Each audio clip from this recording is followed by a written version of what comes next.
বাংলাদেশের রাজনীতিতে এক গুরুত্বপূর্ণ অধ্যায়ের অবসান। বিএনপি চেয়ারপারসন ও বাংলাদেশের প্রথম নারী প্রধানমন্ত্রী বেগম খালেদা জিয়ার মৃত্যুর খবর ছড়িয়ে পড়ার পরপরই তা আন্তর্জাতিক গণমাধ্যমগুলোর শীর্ষ খবরে উঠে আসে। বিবিসি, আল জাজিরা, সিএনএন সহ প্রভাবশালী সংবাদ মাধ্যমগুলো তাকে বাংলাদেশের অন্যতম গুরুত্বপূর্ণ রাজনৈতিক ব্যক্তিত্ব হিসেবে উল্লেখ করেছে।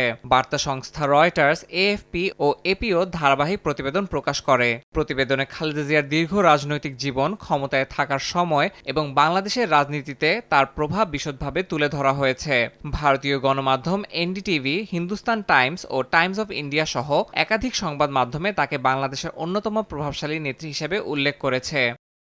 চীনের রাষ্ট্রীয় গণমাধ্যম সিজিটিএনও গুরুত্ব সহকারে তার মৃত্যুর খবর প্রকাশ করেছে। পাকিস্তানের প্রভাবশালী দৈনিক ডন তাকে দক্ষিণ এশিয়ার একজন গুরুত্বপূর্ণ রাজনৈতিক ব্যক্তিত্ব হিসেবে উল্লেখ করেছে। একাধিক আন্তর্জাতিক সংবাদ মাধ্যম উল্লেখ করেছে, আসন্ন জাতীয় নির্বাচনের প্রেক্ষাপটে তার মৃত্যু বাংলাদেশের রাজনীতিতে গুরুত্বপূর্ণ প্রভাব ফেলতে পারে। একজন সাবেক প্রধানমন্ত্রী হিসেবে নয়, বরং দক্ষিণ এশিয়ার রাজনীতিতে একজন প্রভাবশালী নারী নেত্রী হিসেবেই তাকে স্মরণ করছে আন্তর্জাতিক সংবাদ মাধ্যমগুলো।